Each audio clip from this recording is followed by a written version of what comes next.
On the examination of ear, we have already discussed about the history taking in ear. So the foremost thing before proceeding with any examination is to make the patient comfortable. And while examining the ear, you ask the patient, he or she has to be positioned in such a way that our legs cross, the legs of the examiner, and the patient should be sideways. So this is the proper way of you have to tell the patient to sit like this before proceeding with the examination. So now we proceed with the examination of the ear. The first thing that we have to examine, we proceed in a proper manner. So firstly we have to examine the preauricular region.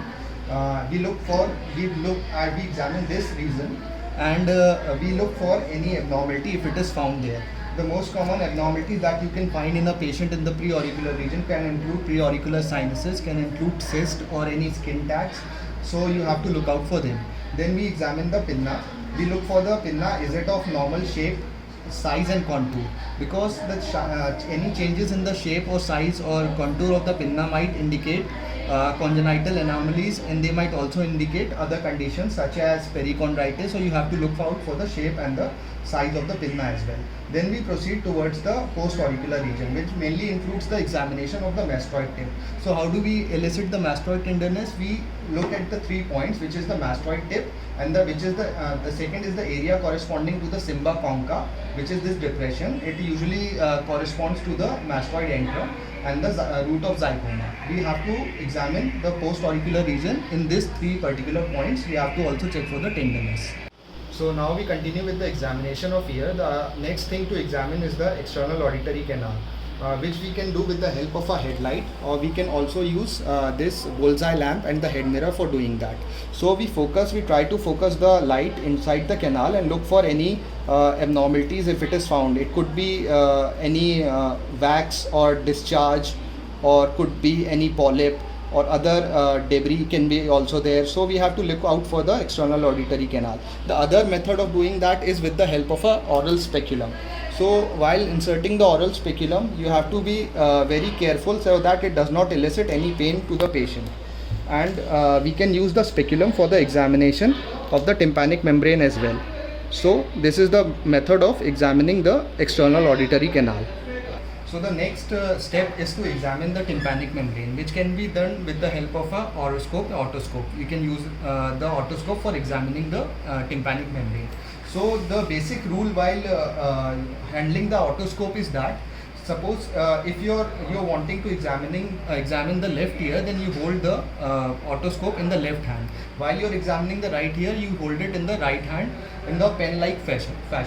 So basically what you do is, we are examining the left ear of the patient. So we hold the otoscope in our left hand and we pull the pinna outward, laterally and backward, so that the cartilaginous and the bony canal form in a line. So you must be knowing about that, and this method has to be done while examining the canal with the ear speculum also. So we gently insert the speculum under vision, and then we look out for the tympanic membrane. So we proceed with the examination of the tympanic membrane. Could you please bring the cell phone? So first we talk about the normal tympanic membrane. So while examining the tympanic membrane, first we need to understand which one is the right and which one is the left side. So here is a diagram of the right tympanic membrane. So basically what you need to remember is that the cone of light is always antero-inferior. So talking about the right tympanic membrane, the cone of light is in the 5 o'clock direction. And talking about the left tympanic membrane, the cone of light happens to lie in the 7 o'clock direction. So what are the normal landmarks that we see in the normal tympanic membrane? Here's the handle of malleus, here's the anterior and the posterior malleolar folds. This region which I am highlighting is known as the pars flaccida or the attic, and this region is the pars tensa. So the other feature which we have to also draw is the tympanic annulus. And what do we have to look for while making the diagram is that what you need to notice is that the orientation of the right tympanic membrane. So if we make it like this, it is not exactly vertical, it is just angulated a bit. So while making the diagram, be sure that you draw the tympanic membrane like this and not like this. We are talking about the right side. It should not be vertical, it should be a bit angulated.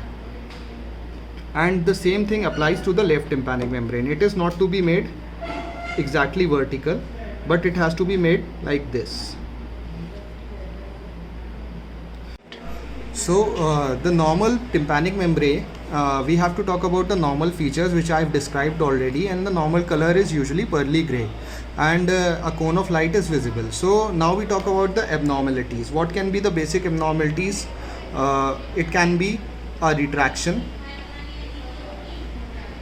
Retraction can, depending upon the whether it is in the attic region or the pars tensa. It is classified as into several grades by the TOS and the SAIDS classification. So the SAIDS classification is for the pars tensa, and the TOS classification is for retraction of the pars flaccida. Now the retraction can be an abnormality. When it happens, the cone of light is the first feature to be diminished. It is usually not seen when the tympanic membrane is having any pathology. The other most common pathology that we talk about is the perforation. So what you need to understand is that when the perforation is in the pars tensa, it is known, it can be a central or a marginal perforation. But when we talk about any perforation of the attic, it is just known as an attic perforation. We don't call it a central perforation. Now talking about the size of the perforation, it can be a small central perforation, it can be a medium or moderate central perforation, or it can be a large central perforation, it can be a subtotal perforation, and it can be a total perforation. So what do we mean by the total perforation? When the annulus is gone. Subtotal perforation, the entire tympanic pars tensa gets destroyed, but the annulus remains. So this part, the annulus remains in subtotal. Now talking about the small central, the medium and the large central perforation. Any central perforation whose surface area, whose area is approximately about just one lies can be ascertained to one quadrant only, so is known as a small central perforation. If the perforation is so much so that it can encompass both quadrants, two quadrants, so it is called a medium central perforation. And any perforation which has the size which can be estimated to about, like, it will fall under all the three quadrants, all the four quadrants, it is known as the large central perforation. So this is the four quadrant method of demarcating the tympanic membrane. As per the latest books also, there has been a three quadrant way of defining the quadrant. So there's one more classification of defining the size of the central perforation, in which we talk about in terms of the surface area, the percentage of the quadrant and the percentage of the area of the tympanic membrane involved. So if the perforation lies within the confines of 25% of the area, it is known as a small central perforation. If the size is about 25 to 50%, then we call it a medium central perforation. And if the size of the perforation is lying between the 50 and 75% of the area of the tympanic membrane, then we include it in the large central perforation, and beyond that it could be a subtotal perforation. And if the annulus is involved, it is lost, then we call it a total perforation.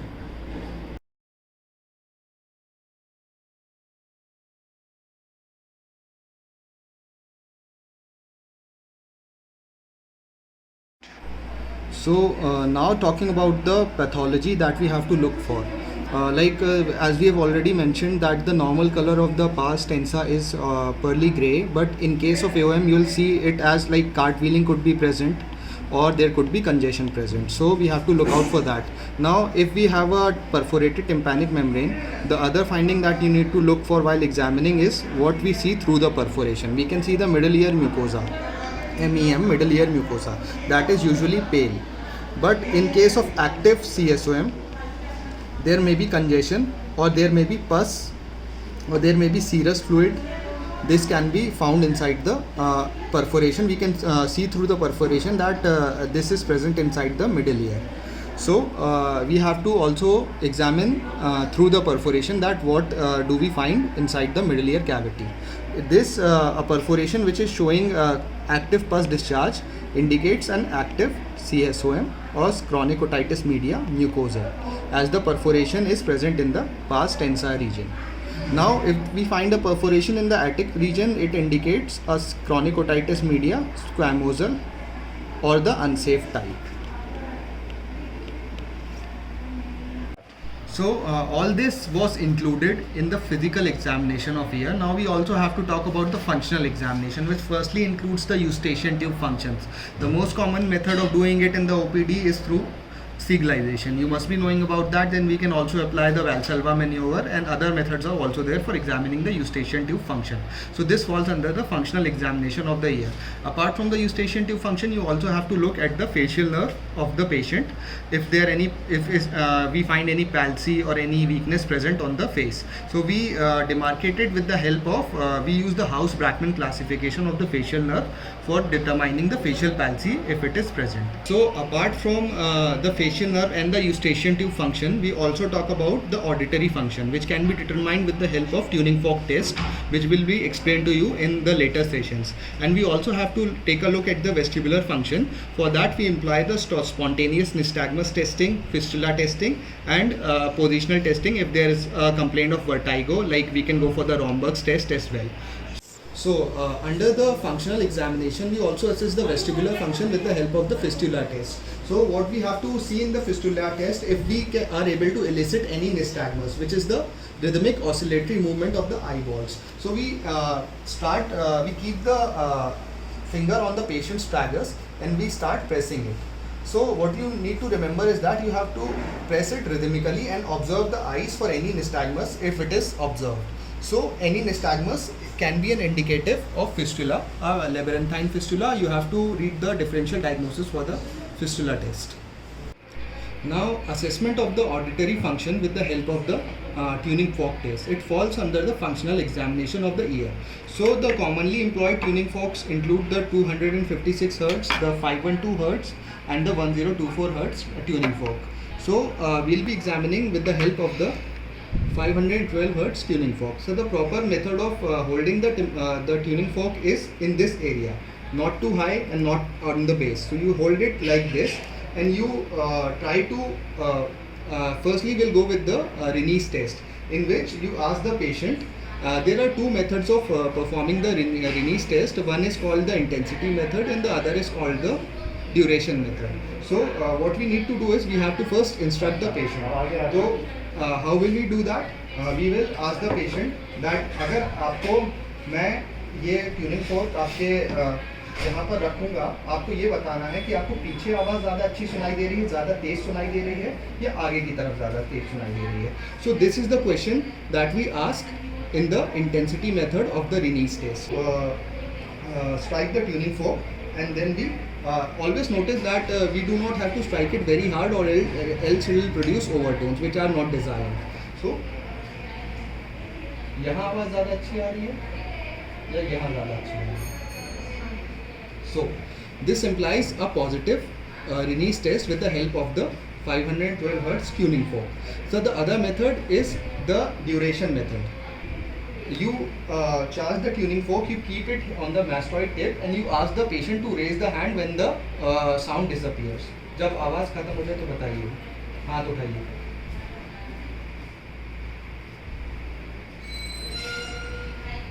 अब यहाँ आवाज़ आ रही है. So as we notice that the air conduction which is heard in the front is better than the bone conduction. So this also implies a positive Rinne's test. So we can repeat the Rinne's test with all the tuning forks. We have to do it. So the maximum hearing loss that can be ascertained with the help of the tuning fork test is maximum is 60 decibels. So not more than that. Beyond that, we have to go for the audiometry testing. So continuing with the Weber's test, what we need to do in the Weber's test is that we have to keep the base of the charge tuning fork over a central bony prominence, and then we ask the patient, आवाज़ किस तरफ ज़्यादा आ रही है या दोनों कानों में बराबर आ रही है. So by this she means that she is hearing the voices, the sound equally in both the ears, which interprets the Weber as centralized. So what are the other interpretations? So an easy mnemonic to remember that is the Weber's interpretation is that Weber lateralizes towards the ear of the conductive loss and goes away from the ear of the sensory neural hearing loss. Now coming to the absolute bone conduction, in which we keep the base of the charge tuning fork over the patient's ear mastoid tip while occluding the tragus, so as to rule out any ear conduction, and ask the patient when the sound starts to disappear, when it completely disappears. Raise your hand when the sound disappears. So now we keep the base of the tuning fork over our same ear and while occluding our own tragus.